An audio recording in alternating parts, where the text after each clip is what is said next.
sign up your name and we'll get in touch with you and you can learn more. With that said, it's our great pleasure to welcome Vitalik Buterin to be our keynote next. Vitalik has been very important to RadicalxChange for a number of reasons. He has obviously been a collaborator with Glenn Weil. Glenn's story is that when Vitalik first got in touch with him, Glenn sent him a version of his book, and 20 pages came back of the most incisive comments Glenn has seen to his work. In addition, I think Glenn would admit that in terms of the following of his papers, as Vitalik's mentioned things on his Twitter, it's cascaded in for Glenn in terms of the following. And since then, they've been collaborators, and Vitalik's been very supportive of our community here. I'm sure a lot of you will know his work, but I'm gonna introduce it nonetheless.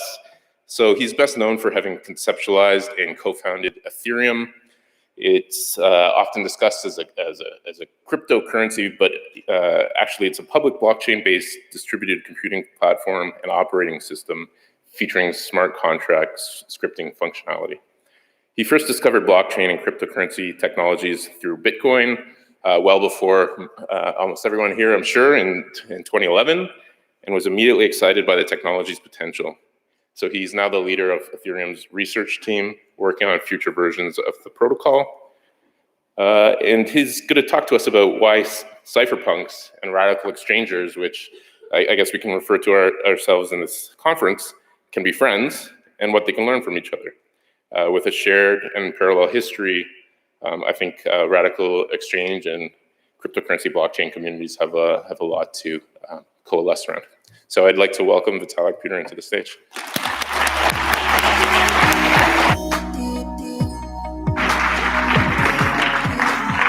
Hello, everyone. How are you feeling today? Great. Okay. So I thought I would just get straight into things because I'm terrible at intros.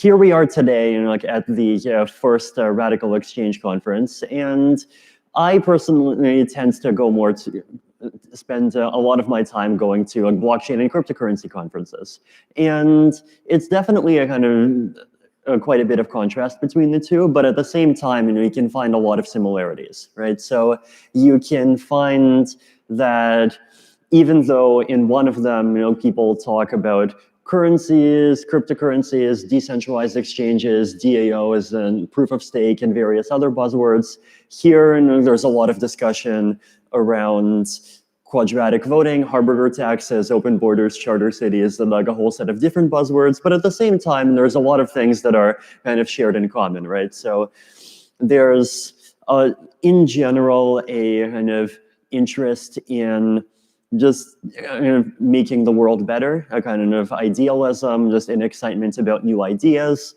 a kind of commitment to not just thinking and talking, but also actively doing and experimenting, and really many other commonalities that I wanted to talk about. So first, some history, right? So the kind of blockchain movement as it is today traces its roots from the Bitcoin movement, which originated in 2009, which itself traces its roots from this kind of earlier cypherpunk movement that is this famous declaration of the independence of cyberspace was published in the 1990s, but really it's existed in some form since the 1970s, right? And this document is often viewed as a kind of seminal, inspiring document, especially for kind of older cypherpunks in the 1990s and 2000s. And this was this sort of ideology that, there's something very deeply wrong about kind of politics and corporations and governments as they exist today. And the internet and encryption kind of offer the ability to kind of non-confrontationally and peacefully just opt in to a completely different and what people thought hopefully better model, right? And so one of the kind of properties of this early cypherpunk tradition is this sort of very strong individualistic mindset. So basically this idea that it's you personally making a decision that I'm going to switch from being kind of part of the old world and we're going to be part of the new world. And the new world is on the internet. Nobody knows you're a dog, and like all of those quotes. And it's something that can just exist on its own and grow on its own, and doesn't really even needs to interface that much with existing power structures, and ultimately at some point should just overturn and topple the existing power structures, or as the manifesto prefers to say, and make their enforcement impossible. So these were some of the beginnings, and these were some of the ideas that inspired people that would be working on things like encryption for messaging, encryption for storing data, torrent networks, and file sharing, and all of these other things that people were talking about in the 2000s. But then in 2009, a new part of this space came into the picture, right? So this is a pretty seminal event that I think had a lot of impact on people in both the kind of more traditional kind of mainstream political circles and people in these cypherpunk communities. And this was basically the 2007-2008 financial crisis. Right? And what's interesting about the financial crisis is that it got interpreted by these two communities. And in here, by two communities, I don't mean cypherpunk and RadicalxChange. I actually mean cypherpunk and kind of mainstream in fairly different ways, right? So a lot of people in the mainstream basically saw this as a kind of indictment of basically neoliberal free market capitalism. And they saw it as a sign that people should instead move to a model where kind of governments control financial systems more and things like that. But a lot of people in this kind of internet libertarian tradition instead viewed it more as a kind of indictment of just the existing kind of mainstream institutional hegemony in general, central banks and commercial banks both included with a kind of equal level of derision. So now in the mainstream, this of course led to some of the more recent pushes for a financial regulation, Dodd-Frank Act, blah blah blah. Here in the cypherpunk community, this was one of the kind of big pushes that led to at least a lot of the early interest in Bitcoin. Right, so the Bitcoin white paper was published in October 2008, and Bitcoin the blockchain was first launched on January 3rd, 2009. And inside of the Genesis block, so inside of the first block of the Bitcoin blockchain, you can actually look into the block contents, and there's this kind of memo field in the block that actually contains these words: Chancellor on brink of second bailout for banks, the times 2009, January 3rd. So even kind of Satoshi himself, now you could argue that he was just trying to make a timestamp, but really there's a lot of ways to make a timestamp, and this was clearly a statement, right? That this is not just about making a peer-to-peer digital currency. This was really more about something different and something greater. So since then, lots of things happened, right? And I'll explain these pictures. So in kind of 2009, 2010, 2012, the Bitcoin community was mostly just people kind of passively off working in a corner, just kind of doing their own thing, slowly growing Bitcoin over time, getting really, really excited when WordPress started accepting Bitcoin for the first time. Yay! And in 2013, Bitcoin, and people started experimenting a lot with cryptocurrencies other than Bitcoin, and the Ethereum white paper was published at the beginning of 2014. Now, this was around the time when things kind of stopped being all rosy in many ways. So Bitcoin governance quickly hit one of its first, well, really its first major crisis, which was the Bitcoin block size debate. And what happened here is basically that Bitcoin had a limit on the size of a block in its blockchain. So there's a limit of 1 million bytes, so about 1 megabyte for that any block could have, and that was all of the space that you could use to fit transactions. In the first 4 years of Bitcoin's history, nobody really cared about this, and people just thought, oh, no, like it's really big, it's kind of a faraway problem. Because at the time, with the transaction volume that existed at the time, blocks were maybe 30 kilobytes, 50 kilobytes in size. Then blocks went up to 200 kilobytes, 250 kilobytes. Okay, maybe we should start thinking about how we'll think about this. 400 kilobytes, 600 kilobytes. And suddenly and pretty unexpectedly, the debate kind of split into these two camps, right? Where one camp basically said, well, we should just increase the block size. We should just change the rules of the protocol. So instead of the limit being 1 million bytes, the limit goes up to 8 million bytes. The other camp basically said that doing this kind of protocol change, what's called a hard fork, would be too risky, or either too technologically risky or too politically risky, or both. And instead, they adopted this some more complicated technical fix called segregated witness, that would be followed by relying on more complicated layer 2 technologies like the Lightning Network. And so we had these different camps, right? So the thing on the guy on the left is that small blocks with Lightning symbols, they're representing all the other transactions happening on the Lightning Network, and the side on the right prefers bigger blocks.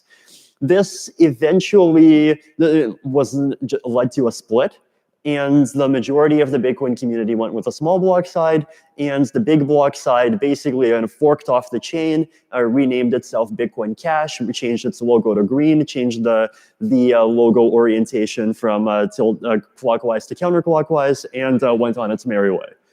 Now, well, not so merry. The two continued to bitterly argue with each other over internet forums, but this is what happened, right? Now, on the other side, you have, inside of Ethereum, which is this platform that lets you basically create, among other things, create smart contracts, which are computer programs that control money. Well, eventually, someone created this big computer program called the DAO, which stands for Decentralized Autonomous Organization, which is like this basically a decentralized venture fund where all of the participants who originally put money into it would be able to vote on where the money goes. The DAO got hacked, and when the DAO got hacked, there was something like over $100 million of coins inside of the DAO. And at the time, this was a pretty large percentage of the entire supply of Ether. And so there was this big debate where basically, should we institute an emergency and an exceptional protocol change to basically reverse the effects of the hack? And a lot of people dislike this. They kind of perceived it as being very similar to a bailout, which is the exact thing that they thought that they were fighting against. But a lot of other people thought that this was just a very pragmatic measure to stop 10% of all of the Ether in existence from just going into the hands of some random hacker. And the hard fork happened, but this ended up leading into a split between two other different cryptocurrencies, the other of which is called Ethereum Classic. So takeaways for cypherpunks, right? So as I kind of mentioned earlier, the cypherpunk tradition started off in this kind of very individualist way.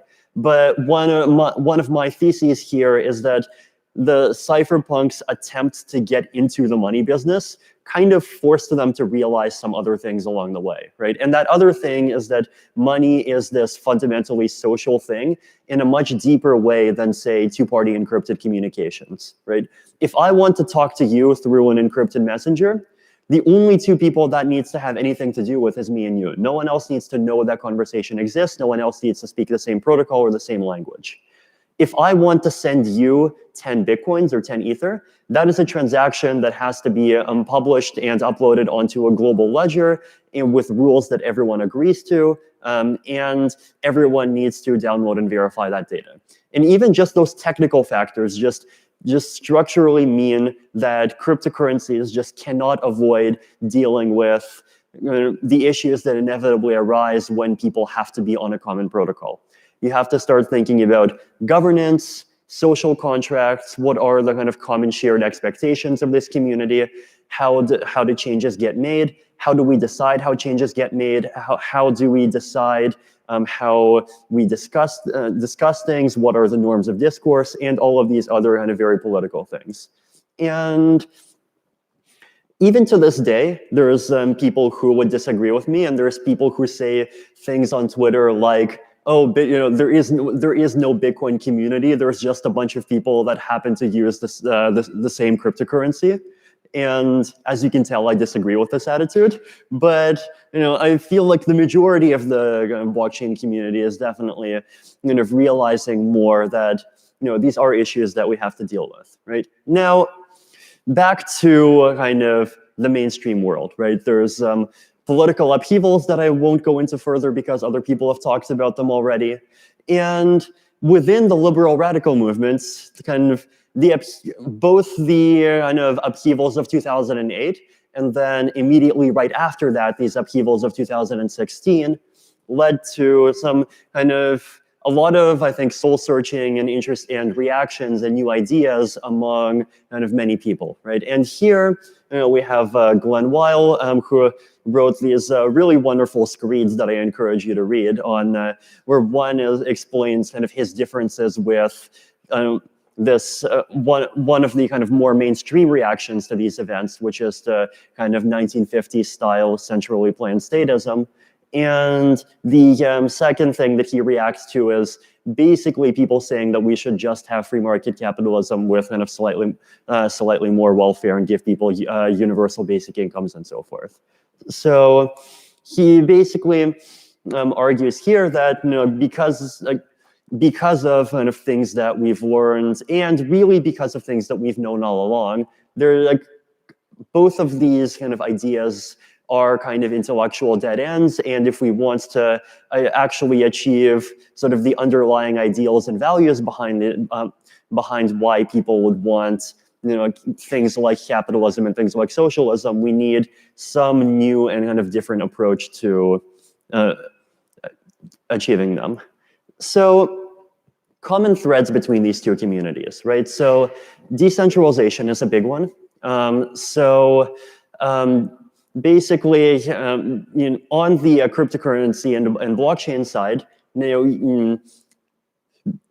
blockchains are just intended to be decentralized. People just use that word all the time. People talk about decentralized autonomous organizations. People complain about mining centralization and see it as something bad. So people talk about decentralization as this major goal in the cryptocurrency and blockchain community all the time. Now, in the RadicalxChange community, how many people here agree with the neo-reactionary opinion that the solution to the problems of the United States is to go back to being ruled by King George III?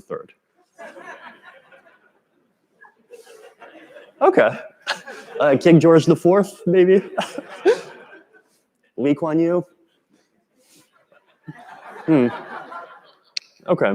So now, aside from decentralization, there's another value among at least the communities is just community itself, just realizing that things like public goods matter, things like the need to maintain healthy public discussion and healthy norms of discussion as a as a global commons, even between people who disagree with each other, as something important. The need to reach between different constituencies and talk and bring people together. Just valuing the opinions of different people in the community, trying to make compromises and make common decisions. I think all of these things are things that people in the RadicalxChange community value, but also things that this cypherpunk community has been dragged, sometimes peacefully, sometimes kicking and screaming, in more into valuing more and more over time, right? And now that said, both communities also value this word that Glenn really likes, which is polypolitanism, which is the idea that there is no single community and kind of single way of categorizing people that defines us. And this is something that Glenn has talked about quite a bit explicitly. And even in the blockchain space, for example, like one of the effects I've noticed that it has around the world is that it just the fact that people end up identifying with these kind of cryptocurrency tribes or just going to these international conferences even just gives people an alternative for kind of something to consider as their team to just their country, for example. And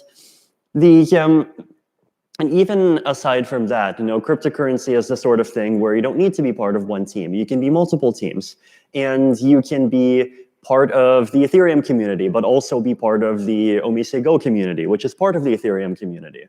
So it's the blockchain space, I would say, is inherently kind of polypolitan in all of these ways as well.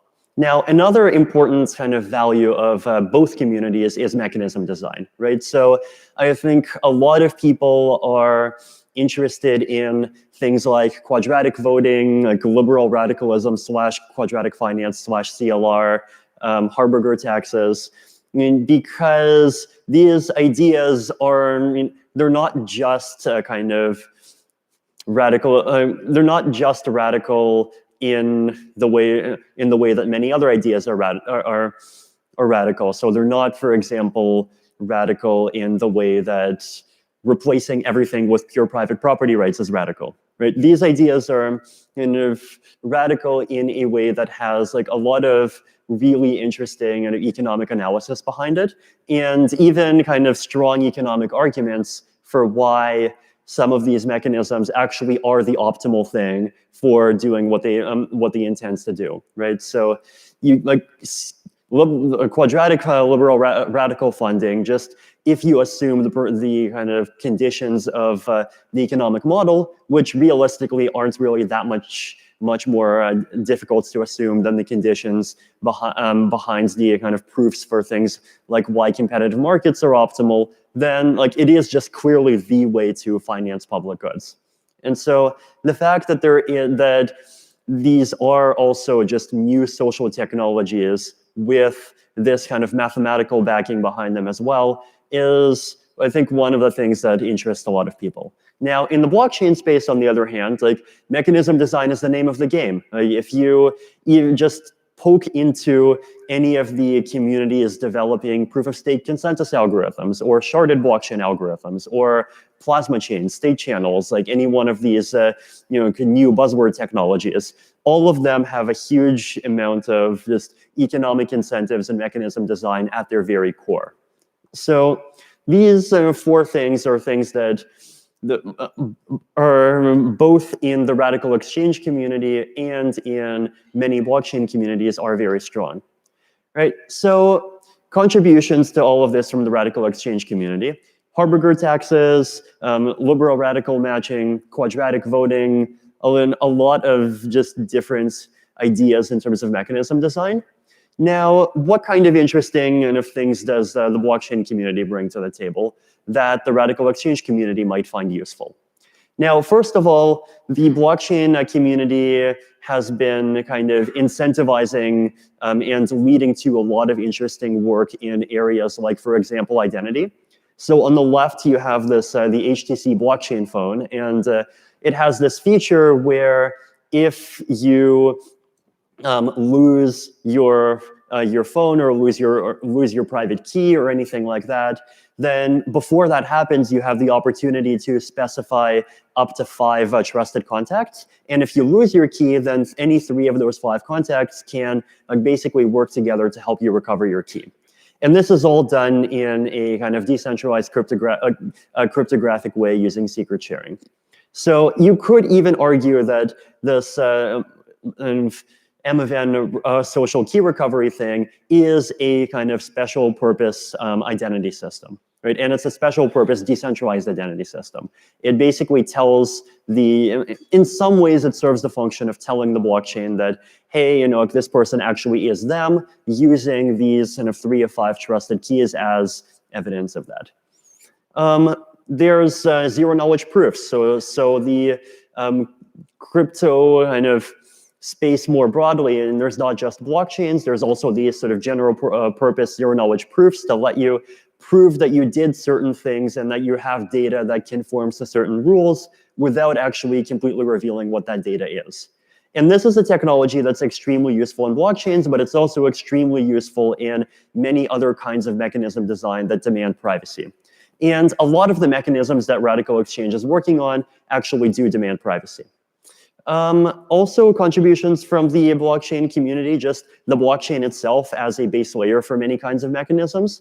And also a lot of just interesting and weird and really out there work on mechanism design for different purposes. This thing at the bottom is a Moloch DAO, which is another attempt at making a DAO, which is named after Moloch, the rationalist god of coordination failure, which is named after the Canaanite god of child sacrifice. So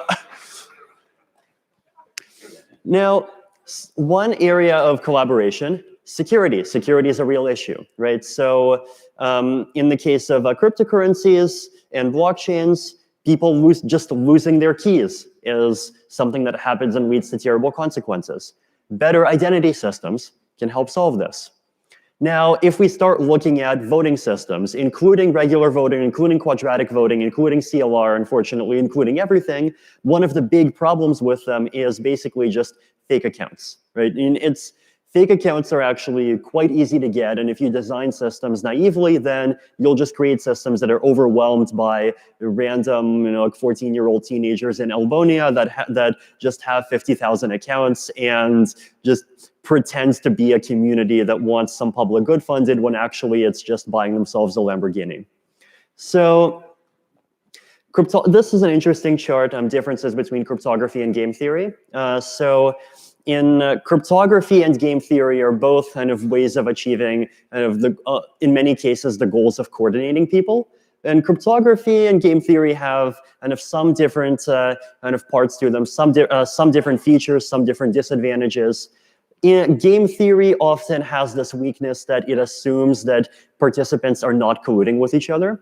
And that's something that cryptography is actually pretty well suited to dealing with, right? Now, point of contention, identity. Identity is this one area where the still kind of very individualistic and kind of more cypherpunky side of the blockchain space just wants to stay very far away from it. Like, identity is bad, identity is oppression, identity means human beings are reduced to numbers. Now, Glenn, on the other hand, has this wonderful tweet, which is he's critical of Ethereum because it formalizes property, but not people, and this is bad. And it's definitely true that blockchains are not sufficient for a lot of the problems Glenn wants to solve, because if you formalize property and not people, then how do you distinguish between 10,000 people that all want some collective funding towards some public good versus 10,000 sock puppets of a teenager in Albonia that wants Lamborghinis? The two are literally mathematically indistinguishable unless you have an identity system. So navigating this kind of divergence of views and hopefully coming up with identity systems that serve the goals of both movements, but still avoiding the kind of worst risks of them is something that I think we can collaborate a lot on. So to summarize, right, these are two kind of very interesting and in many ways different, but also in many ways similar movements and communities. And both bring their own kind of very interesting and unique perspectives to the table, right? So blockchains and people in blockchain communities think a lot about security, think a lot about adversarial models, think a lot about how do I deal with 14-year-old teenagers in Albonia that'll want to break the thing. RadicalxChange community focuses a lot, especially more on these kind of public good issues. And both have these interesting commonalities, like seeing things like money and other institutions as being social constructs and social technology that we can and should iterate and improve on, and just generally valuing, building things, deploying, and experimenting. So thank you. So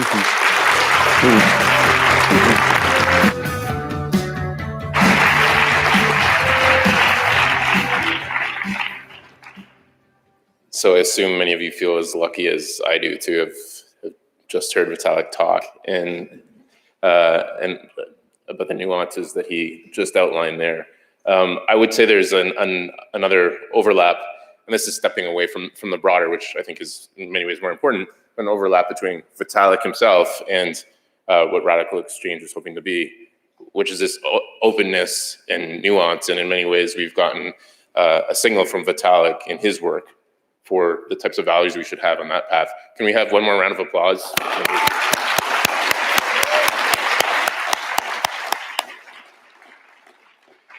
So I have the pleasure right now of introducing an impassioned poet, a Detroit native, an LGBTQ activist, film producer, and founder of Artists in Detroit.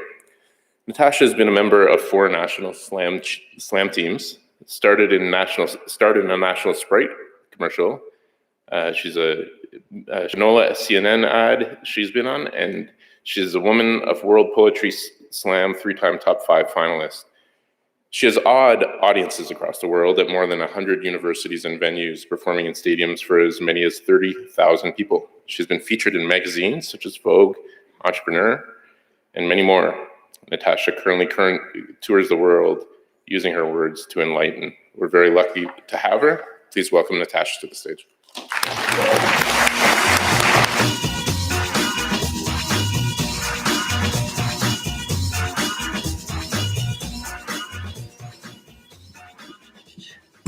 How y'all feeling? Are y'all enjoying the conference so far? All right, I am Natasha T. Miller, and I am here to do a couple of poems and get out of your way. I always tell people, no matter what audience I'm in front of, if you like anything that I'm saying during a performance, you can feel free to snap, to clap, to throw things up here. Just don't break the monitor. And I always say, if you don't like what I'm saying, you can pretend. I have to give you a fair warning that you all saw Tawana on the stage earlier. So if she just starts to whoop me in the middle of this poem, it's because she told me to use sunscreen on vacation and I didn't, and now my face is falling off. Yeah, I love Tawana. Anyway, so here's I think it's proper to do a poem about Detroit because we're in Detroit. And give it up for Detroit, right? And it's a very interesting thing that happens. I travel and I perform in a lot of spaces, and people always ask me very weird questions about me being from Detroit. I would go places and people would say things like, "Hey, I have a question." I'm like, "What?" They're like, "You from Detroit?" I'm like, "Yeah." They're like, "Have you ever been killed?" I'm like, "I don't think so." I'm like calling my mom later, like, "Have I died before? I don't know what's happening." So a lot of people just have this misconception of what happens or what is happening in Detroit, especially with this other Detroit that's happening right now. So I decided to write a poem to introduce people to what Detroit really is. After finding out where I was from, a woman on the train in Boston smiles and tells me not to worry. She hears that in the next 5 to 10 years, Detroit is going to be the Midwestern New York. I, in turn, worry. For obvious reasons. The rats in New York are tall enough to drive taxis, and the people in New York are seemingly allergic to saying, "Excuse me." Those are problems we do not want. Today, a few years later, I pick up a paper and the headline reads, "Welcome to the New Detroit." And I'm quickly reminded of something my grandmother once said: you can sell a house 100 times, but the walls will still tell stories of the first family that owned it. So you can't just throw soil on top of a land of living people, then try and convince the outside world that our home was a graveyard before it began to blossom bike lanes and fine dining. This is not a city attempting to transition into another city. It's just Detroit. It's churches and old buildings that lean like drunk lovers but still open every Sunday for worship. It's Coney Island hot dogs and Faygo Pops on the days when you want to feel like you were the only one told a secret. It's "What up, though?" and water shutoffs. A woman planting flowers in potholes, a line straight out of a Tupac song is still here because we didn't change our zip code when our schools started shutting down and our sports team started losing and our air started smelling like gun smoke and new money is Motown. It's a homeless man and bright colors and musicless headphones on the corner of Selden, always dancing like his imaginary check had more money on it than he expected. And yes, sometimes the suburban folks treat the city like a party they weren't invited to, show up, start fights, and then exit before the police show up. And yes, sometimes the police don't show up. It's not perfect, but it's a city that held its place in line until God returned from an extended lunch break, a place where any person on the streets will still politely give you directions, even when they themselves feel lost. It's a beast that swallowed my brother and countless other friends and family members long before their time, but home is wherever the most of your loved ones are buried. So, to the woman on the train in Boston who thought that I was worried, to the couple in Seattle who wanted to know if my skin has ever tasted bullet, to the people trying to figure out which Detroit to believe. It's a complicated story with more semicolons than periods. On its best days, it's still broken, but it works and it lives and it's ours still. Thank you.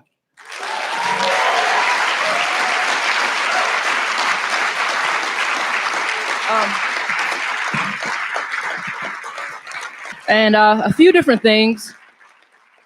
If you like anything that I am saying, I am Natasha T. Miller, Instagram, Twitter, T. Miller Poetry, all of those things. If you pick up a copy of our Detroit magazine this month, I wrote something about the significance of What Up Though in the city of Detroit. So feel free to read that. And this poem that I want to end on is I lived in Detroit my whole life, and I was in Pittsburgh, and I heard the story of a man who lived in Detroit for 36 years, and then ICE came and deported him and took him away from his family.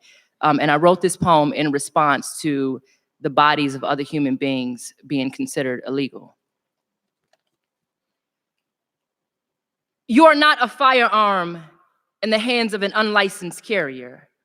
You are not 20 miles over the speed limit, not underage drinking or vandalism, not theft nor robbery. You are not illegal. You are human, a soul connected to a sore skin, connected to bones that are weary from working 10 times harder while getting paid 90% less. You are your grandmother's favorite child, your lover's favorite kiss, the suicide note that your parents carried across the borders on their backs. You are in coffins in Arlington's National Cemetery, running into burning buildings and risking your life to save people who want you dead. You are the true definition of grace, making below minimum wage, barely surviving, yet still sending money back home to your family. You are a healer. You are a provider. You are coming home every night with achy hands, tired feet, and still reading your children bedtime stories in a language that you've been hiding in your throat all day. You are the great in America. You are more American than the American president. You are not a job or a service or a status or a resident. You are not a bill being passed on the House floor in the middle of the night. You are flesh. You are bones. You are feelings. You are more than America's housekeepers. You are the house. You are the structure. And if you are forced to leave, you be the flames. You burn it down. You burn it down, and you write your family's name in the ashes. Thank you.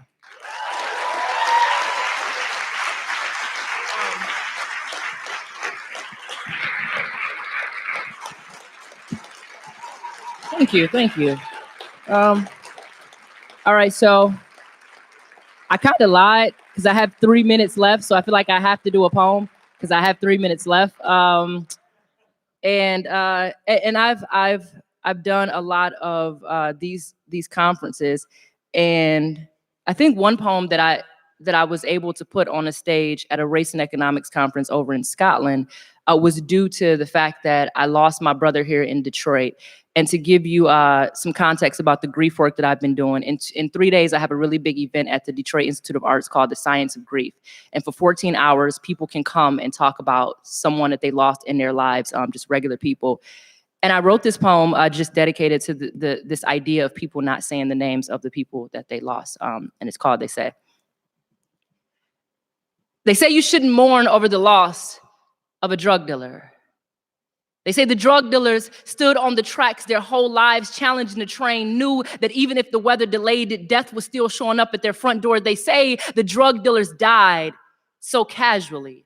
Say what's his name's child on Joy Road or Rosa Parks was murdered in cold blood on his front porch. They say his. They don't say his name. They don't sympathize with the death of a drug dealer unless he was their drug dealer, gave them free drugs, paid their rent once, kept their lights on, gave their kids a Christmas. They don't give drug dealers backstories or reasons why. He's just another one. They say he purchased the engraving. So of course the bullets had his signature on them. They say his. They don't say his name. They say his funeral is next week. Say his funeral had a line the length of his rap sheet curled around the corner. Must have been popular. Probably could have been somebody. Don't talk about who he actually was. They say his casket was nice. Say his mother was nice, was burying her only son and still had enough strength to stand outside the church and laugh with his friends. They say his friends don't say his name, treated like a weight their fragile tongues are too weak to hold. Don't want to make the mistake of humanizing a drug dealer. Can't let the public know they cared about a drug dealer, so they'll show you his chalk outline long before showing you his actual picture. They say his death, I say his death, I say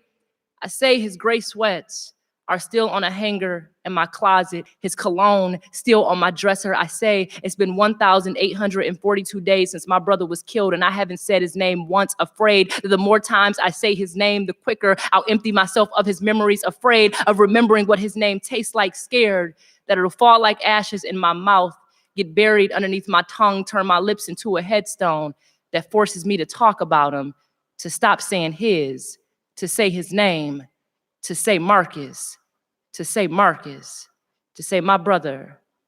His name was Marcus. Thank you. You all have been amazing.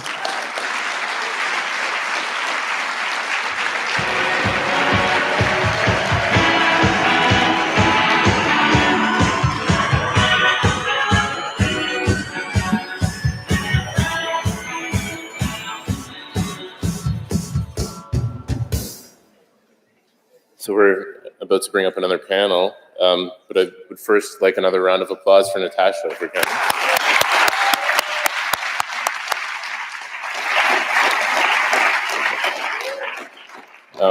One of our goals here was to show that this isn't a rationalist conversation, right? And that the different faculties within us play a role in envisioning. What better way than that to exemplify it? So I'd like to put up some slides here, and this is extremely important to me. If you've enjoyed this conversation, this conference, there's a reason for it. We're a volunteer-based team of people that got inspired by Glenn's book and picked up the phone and decided to get working, do 10 hours a week of work, and we went through the trenches together to get here. So I'd like to thank personally our funding team, which is led by Will, but we also had Amar, James, Mary, and Max, our marketing and PR team, and Ryan Corana, can't thank you enough for what wasn't 10 hours, it was over 20. Chris, Tom, Manny, who also played a role in an operational context, and Fanny for coming in late and really lifting a lot for us. We have a web team that renamed themselves along the way as our tech team because they were always looking past the conference to what they could invent, what they could build. That was Mickey, Charlie, Matt Mazurka, Cody, Joss, and Nick.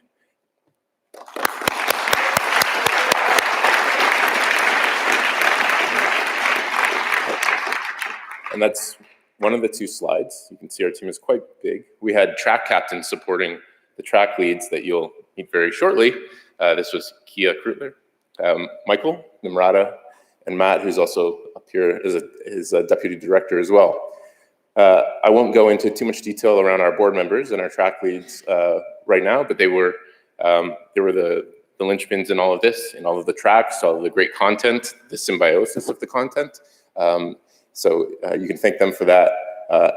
Avatal on ticketing, which is quite an involved process. All of your tickets and your responses to scholarships came from Avatal. And then obviously you saw the great project fair that we had, and that was really Kelly and Nathan's work. So can I get another round of applause for these folks?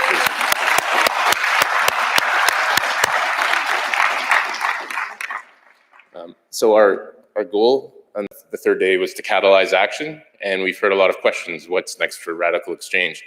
And we're not going to open this panel by promising you perfection, but we're going to promise you vision, We're going to promise you commitment, and we're going to promise you a bit more tangible ideas. I will ask, and I'll mention it now, and I've mentioned it before, there are sign-up boards for some of the initiatives that you hear in this conversation. So at some point, feel free to go to the back and sign your name down if you want to get involved.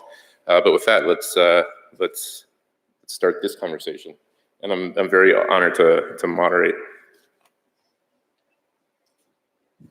If possible, could we first do introductions and then I'll come back. Maybe Matt.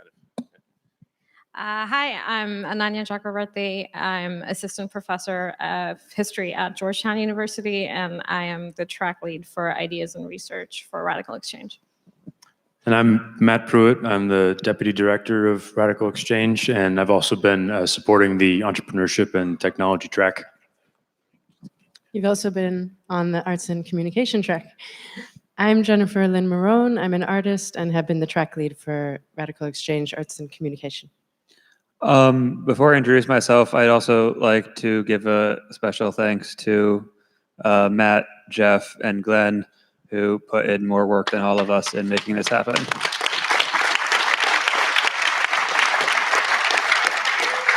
I'm Mark Lutter. My day job is the founder and executive director of the Center for Innovative Governance Research, and I'm the Activism and Government track lead.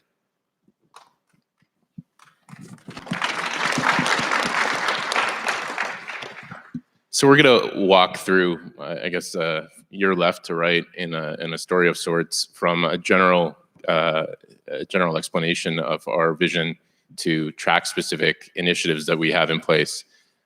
So if you could advance the slide, please, I'll start that.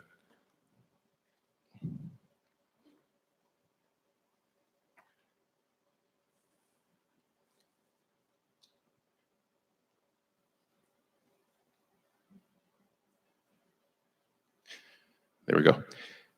Okay, so a mission statement's important. If you go to our website, as of now, there is a mission statement on there. There's an about section of RadicalxChange, and there's some eloquent verbiage in that mission statement. We decided that we wanted to update that mission statement, and in conversation, Matt Pruitt took a great cut at this, and that we all agreed with. And there's some very key words. It was very selective in terms of how we outline this. So I'll read it, but I'll highlight some words after. So RadicalxChange aims to build a clear, coherent, and sustainable alternative to capitalism that embraces markets, egalitarianism, community, and decentralization. The words all have purpose, right? Clear. We want to increasingly be tangible and understandable in what we're talking about here. Coherent, it hangs together. Clearly, we use the word capitalism. It is the structure that, for the most part, we find ourselves in. You've seen that we're not about a dogmatic view in that sense, but we are a view of recognizing the certain social structures that we're in today. The word egalitarianism is one we don't shy away from. This is the concept that we can find equality in our discourse with each other, in our recognition of diversity. And so how? I was captured by Matt Pruitt's conversation on art just recently, non-violently replacing capitalism. And in non-violent, we mean let's do it in a prudent manner. Let's have real dialogue between people. Let's do it through community building. The words from within, so the concept of there are institutional structures today to navigate, and we have to recognize those institutional structures. We have to use the faculties at our disposal in different situations. We have to ask hard questions, but that has to be navigated. We're building communities and organizations that practice fair and more efficient forms of organization. Inherent to this is challenging basic institutions. You've heard that many times over. That is something that continually motivates us. The idea that social evolution doesn't stop with the 20th century, right? Social evolution can continue, and part of that is the initial ideas for that ongoing evolution, and then evolving the vision from bottoms up. This involves multiple perspectives. This involves multiple open conversations. And ultimately, it's about a future that we think is brighter and one that we believe in, where ultimately power increasingly rests in diverse democratic organizations.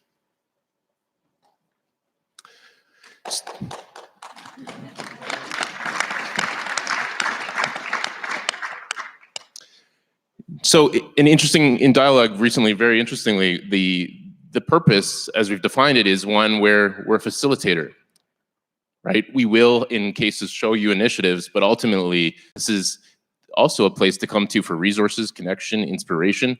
Effectively, we're the square where you come to change ideas and find your collaborators, and that's what we want to serve. We would like research to flourish out of this. We want this to be an organization that helps labor get matched and help funders find other projects. It's about letting a million flowers bloom. That's not too cliche to use it.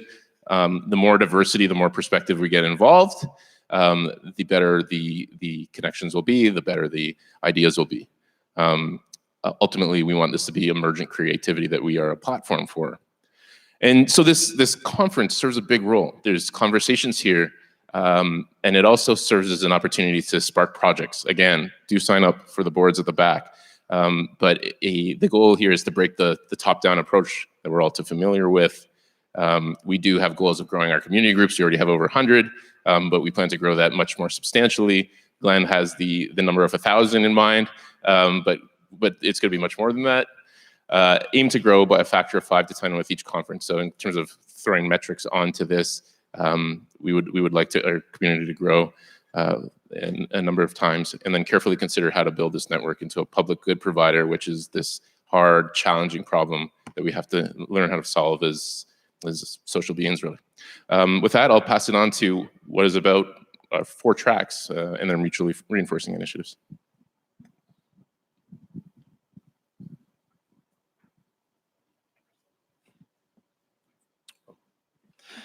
Hi. Sorry. My name's Matt. I'm speaking for the entrepreneurship and technology track, although I have to give credit to Mamie Reingold for the amazing work that she's done in this track so far. I think that, as Jeff has alluded to, our goal really is to build each of these tracks into sort of parallel organizations that are doing related, mutually reinforcing work. And for the entrepreneurship and technology track, I think the mission, briefly stated, is to make radical mechanism design a must for technologists. We want this to be something that everybody who works on technology, everybody who runs technology companies is thinking about as something that as basically like an imperative. And I also want to mention that I'm intensely conscious of the fact that these kinds of ideas can be co-opted. They can be, if implemented incompletely or wrongly, they can become window dressing. They can become a new mode of propagandizing, of saying, oh, look, we've got some kind of, halfway Harburger taxation implementation here. Therefore, we're the right kind of technology company. I think that we have a responsibility to protect the egalitarian core of these ideas and help people do them in the right way.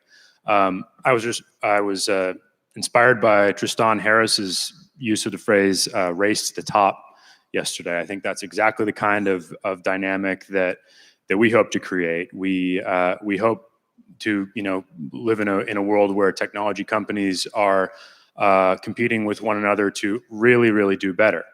In terms of advancing these kinds of goals. So more concretely, we hope this track becomes sort of a consulting practice. We hope to support startups like the ones you saw yesterday in Project Exchange, whose work is advancing egalitarian economies and incorporating these kinds of ideas into products that will inform the way people live.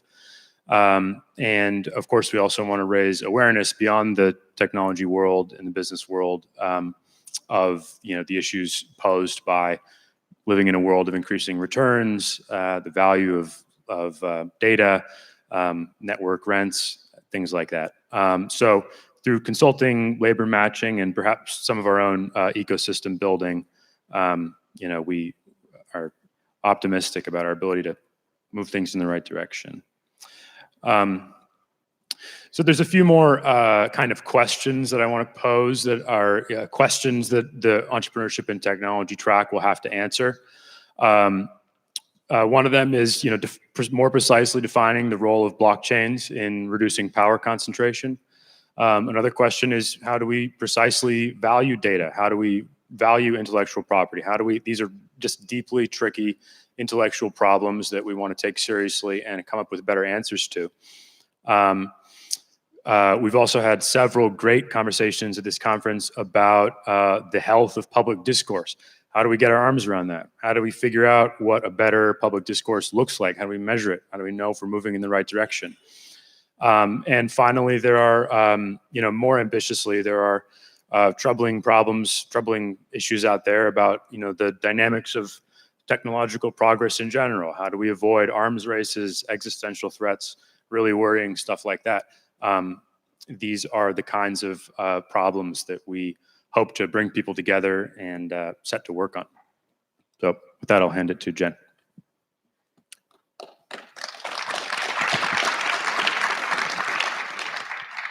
Hi, everyone.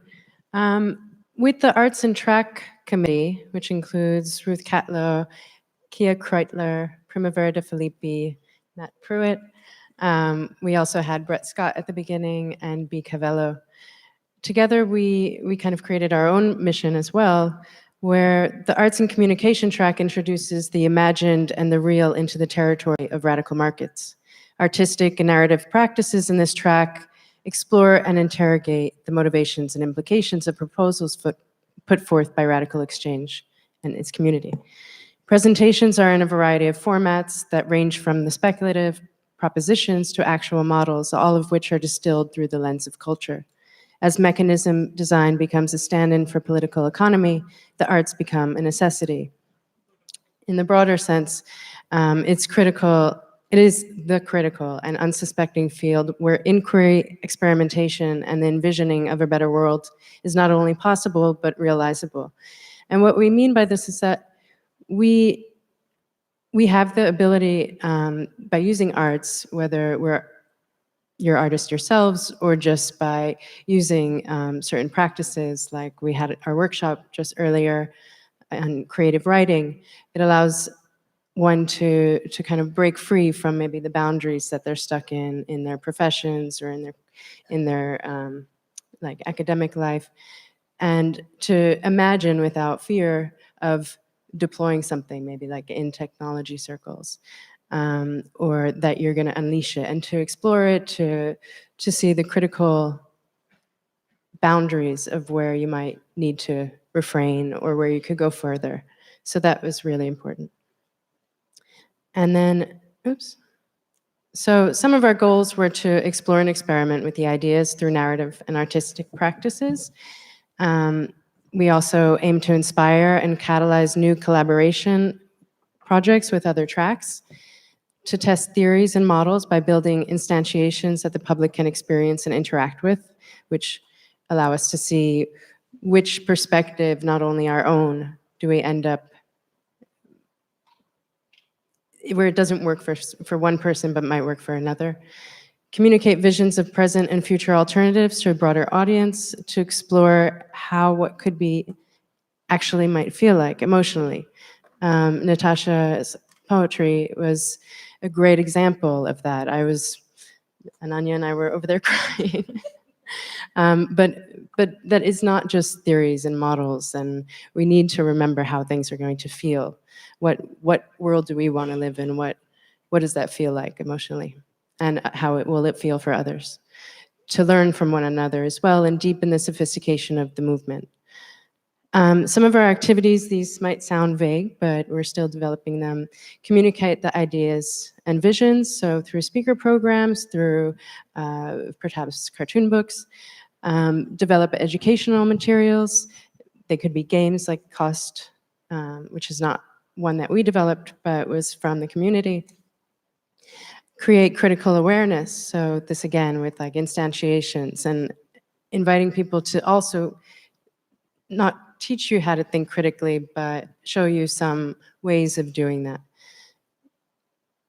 And support creative projects through grants, open calls, and fellowships, things like that. We're still working on the exact details.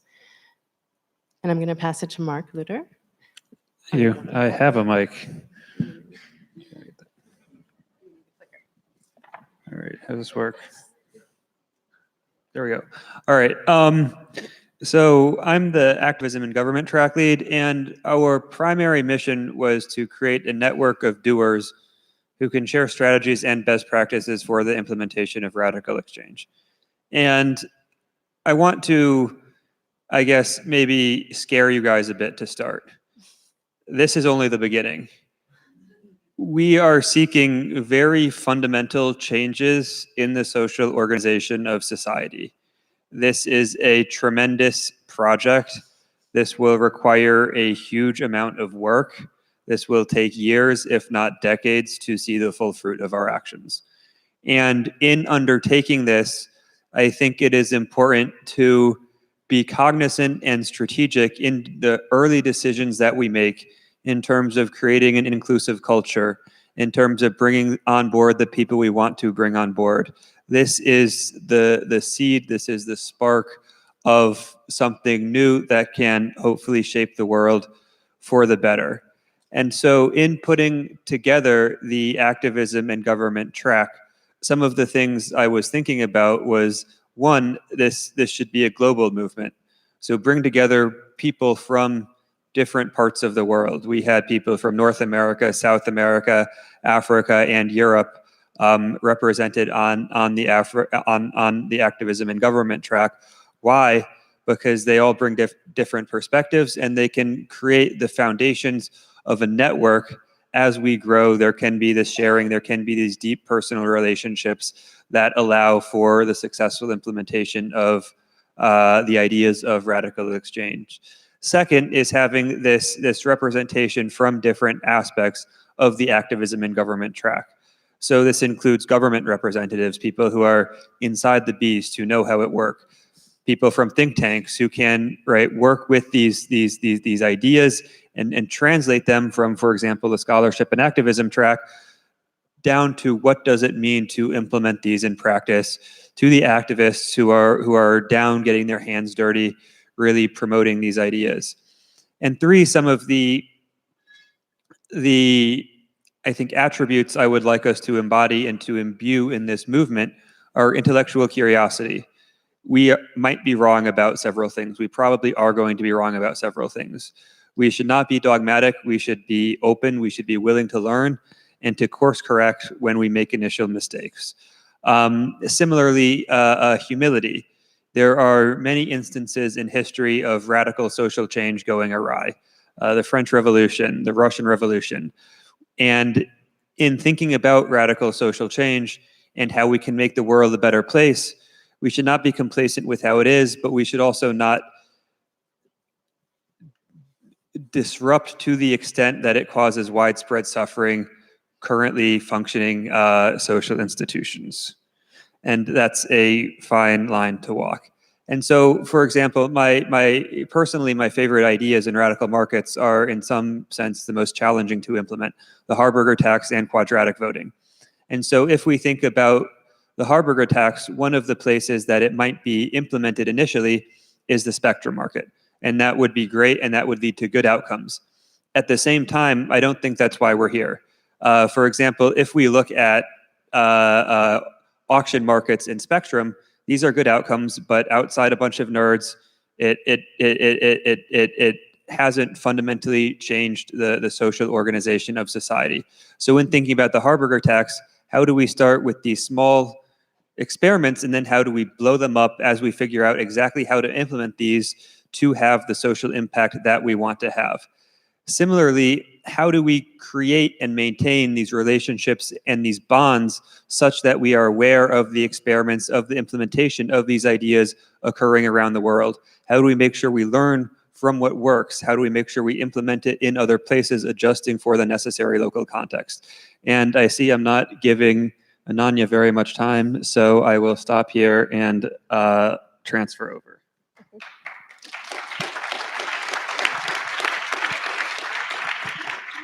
All right. So for ideas and research, let me start by saying that how many of you heard about the scandal in academic admissions? Oh, yeah. Academia is capitalism. We need to change that. So part of what this is about is, at least for me, the vision for the next year is to actually imagine how do we create a new research cluster. And one of the things that I want to break down is this idea that research is something that is confined to academia, right? Now, what I take inspiration from is two seemingly very different fields, but I think they have important lessons for us in thinking about how to create a new research cluster. One is queer studies, and those of you who don't know the history of queer studies, I recommend Harry Minton's book, Departing from Divergence, which models an amazing way for us to think about what a research cluster might look like, because it was, from the beginning, it was multidisciplinary, it was activist scholarship, and there was an extremely close relationship between academia and its social constituents. The second field is data science, which brought together new and old disciplines, and the growth of the field was achieved very quickly through formal institutional mechanisms and relevance to a wide variety of real-world applications. So those are the two things that I'm really taking inspiration from. So in terms of the strategies for founding this, I want to create a thematic coherence across disciplines, but there is no hierarchy of disciplines, right? We're not privileging any one mode of knowledge making. So this is not, somehow economics is more valuable as a way of understanding the world than anthropology or history or literary studies. And, if you attended any of our academic panels, you saw just how incredible the research in all of these different fields. Like, we had 15 different fields represented. So the annual conference is one of the places where we want to create a venue for sharing new research. But the most important thing that we want to do is to create this intellectual commons, which I'm going to talk to you about. And the second thing that's really at the heart of our vision for the next year is that this has to be student-centered. Right? Nurturing and empowering students is crucial to our goal, and we want to build a really strong relationship between our track and RXC students. The intellectual commons, the idea for it comes from the fact, how many of you have ever actually tried to publish in an academic journal? How miserable was that? Yeah. And how many of you do uncompensated peer review for academic journals? Yeah, how miserable is that? Yeah.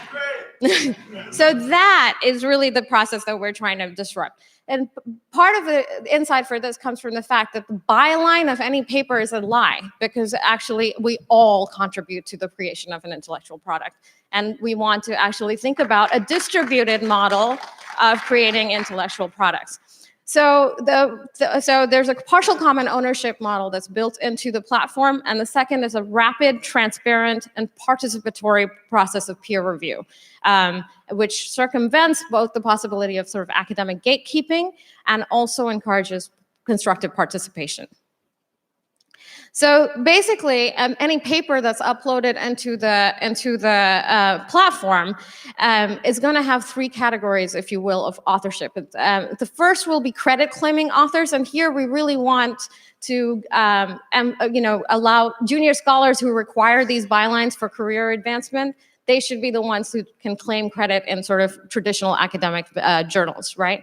Partial common owners include senior co-authors who are willing to cede credit to junior scholars, right? Something worth thinking about. Research assistants, and this is the most important thing, peer reviewers whose contributions substantially affect the final intellectual product, right? And in addition, signatories are also encouraged on this. Now, for the peer review process, so this is very different. This is why we need you all involved, right? Instead of having a small select group of editors who decide what does and does not pass muster, we're going to have many editors, so we reduce the burden on them, and all they have to do is basically say, is this competent, right? Is this good enough to actually be on the platform? The peer review process is actually transparent. Anybody on the platform can engage, but it is transparent, which is to so it's not anonymized. It's to disincentivize gatekeeping and to disincentivize non-constructive criticism. No reviewer 2 nonsense, right? The process is neutral to assent or dissent, so dissenting reviewers can still become partial common owners if they affect the paper. And early and substantial engagement is incentivized because reviewers can become partial owners. In light of new scholarship, a published paper can also be reopened for debate, allowing us to archive the evolution of an intellectual product. Now, we're hoping that the Commons will basically create a new type of intellectual community, one that embodies our core values as a community and as an organization. And what I really wanted to do is to bypass the kind of increasing fracturing of academic research into elite enclaves and encourage collaboration across the class structure of academia. And I don't just mean that within the US, I mean that globally, right? So scholars in the global South should be as important to the process of creating intellectual products as scholars in the global North, right? The Commons will serve as a repository of ideas for all of our tracks and for our community. And we want the Commons also not just to think about rigorous academic research, but also serve as a pedagogical resource for student-centered academic practice. We believe the long-term success of our plan as an organization is in our youth. And this depends first and foremost in our track with our students, both at the graduate, especially at the undergraduate levels, and we're eventually hoping to actually be able to move into the school education levels as well.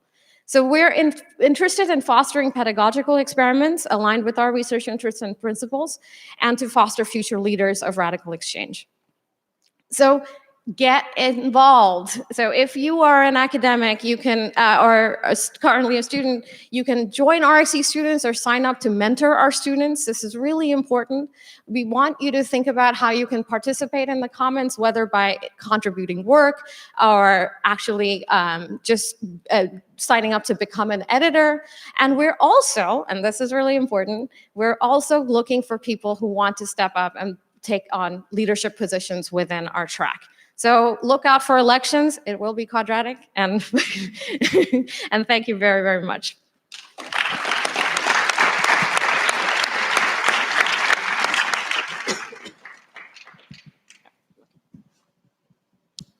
Just a quick call to action.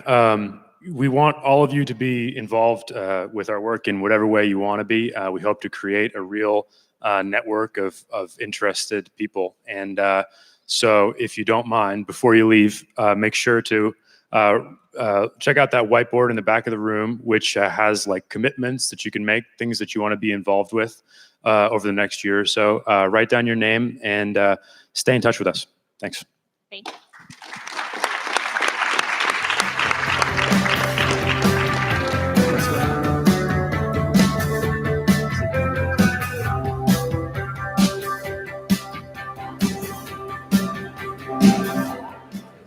We're not quite done. We have a very important speaker yet to come up, which is our founder and chairman, Glenn.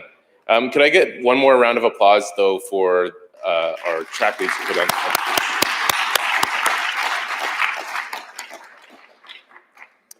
I am meant to do a housekeeping item right now as well. Just a note that we have a bus going to the airport in addition to the West End. So if that helps you, that's good. So finally, we will invite Glenn to address the audience. Founder and chairman, RadicalxChange.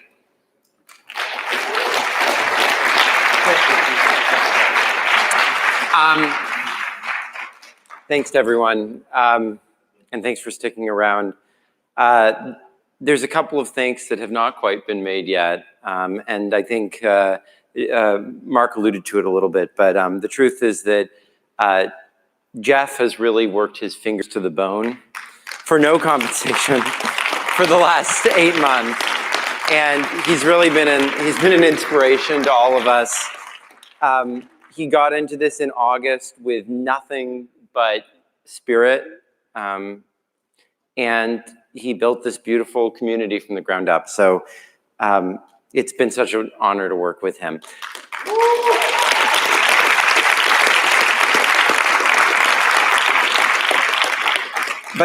But the truth is that as much as Jeff did, and he did an incredible amount, no one person, no small group, no cluster built this community. Everybody here and the 10 or 100 times as many people who couldn't be here, people who are watching online, all of you are the ones who built this community. So much of my work over the last year has just been looking at people on Twitter, wherever, when I go and give talks, and saying, we want you as part of this community. You have so much more to give to us than we have to give to you. Join us. And so many of you have responded to that call. I bet, I don't know, 20% of the people in this room, if not more, got a message from me saying, come, start a local group, come be involved somehow. You all are the lifeblood of this organization, and this is truly a collective effort. And the truth is, a huge part of what we are critiquing about our present society is the crazy individualism which says that collective efforts are the private property of some arbitrarily chosen dude in a t-shirt. And that is an insanity. It's a disease, it's a failure of imagination, and it has destroyed one idealistic project after another. And we won't let that happen to this community.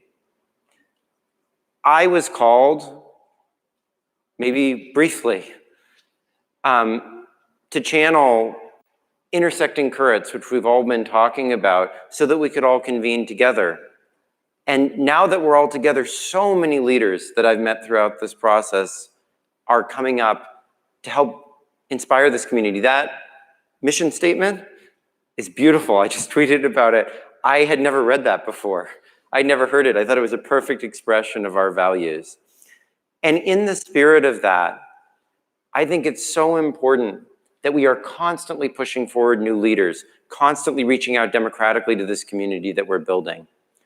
And for that reason, I want to bring forward two leaders who some of you are just getting to know, some of you know a little bit better, who are going to be leading the organization for the coming year as jointly as the two central leaders. Jen and Matt, would you mind coming up?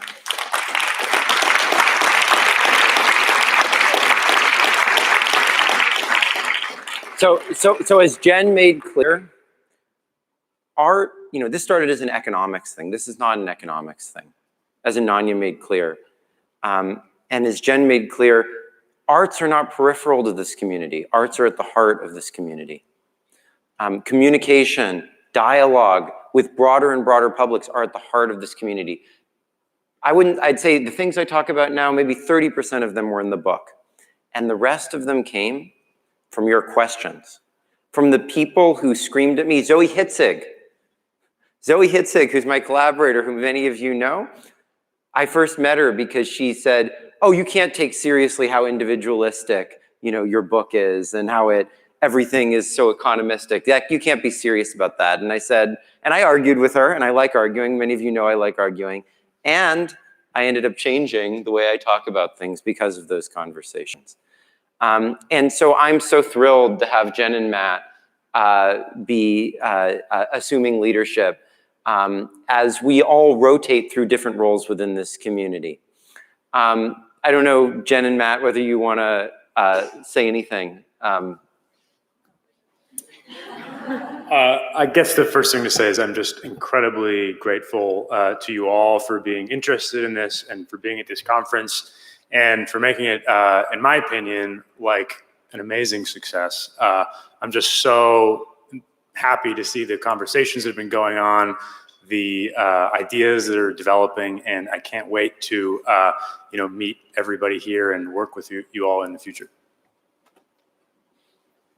Yeah, it's been an incredible experience, and it's amazing that we were able to pull this together, and we had such a wonderful participation, and all of you came in just 6 months that we met, basically. And Glenn early on expressed that he didn't want this to become about him, and Matt and I don't want this to become about us. It's just about coming together. It's about the values we all espouse, and that's what has resonated through everything that has happened over the past days. Excuse me. And we are not going to become these demagogues either. We're looking for people to come and join us in this position and in all the tracks, and to build this community and the work that we do and the work that's for all of us and for the future. It's not about me or Glenn or Matt or any particular individual. It's about the community. Thank you.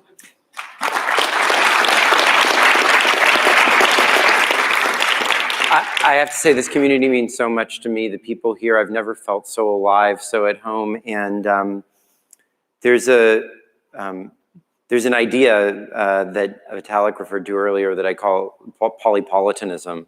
It was actually a term coined by Danielle Allen, another example, someone who's not even here, a philosopher at Harvard, another idea that came forward. And to me, the idea of polypolitanism is that we're all defined by so many communities that we're a part of. There is no one leader. We are all leaders in different combinations of communities. Some of us will be called to be very focused in one area and then step back and find other areas where we contribute. Writing that book was so valuable to me. And the last months, everything has been about building community to me. And now maybe for a while, Jen and Matt will be primarily focused on building community.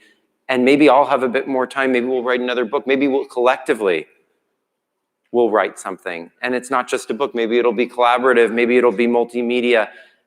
I want everyone within this community, I hope, to take on those leadership roles and then move back into other areas where they want to build community, where they want to contribute, where they see themselves most called to lead and add. This is the community and the fight of my life, and I see so many ways for me and for all of you over time differently as we're called to contribute. So thank you for taking on this leadership, Jen and Matt. It means so much to me, and you've already given so much to the community, and I hope all of the rest of you in this room will find ways to be leaders as well. Thank you.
To all the volunteers, some of whom might be sneaking out, you're not allowed. Can you come back to the stage, please? We would like to take a picture with you, and all the track members as well. From all the track committee members as well. We would love to have you on the stage. If we could take a photo, love to capture the moment.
cut the legs off of our pants, threw our shoes into the ocean, sit back and wait through the daylight, sit back and wait through the daylight.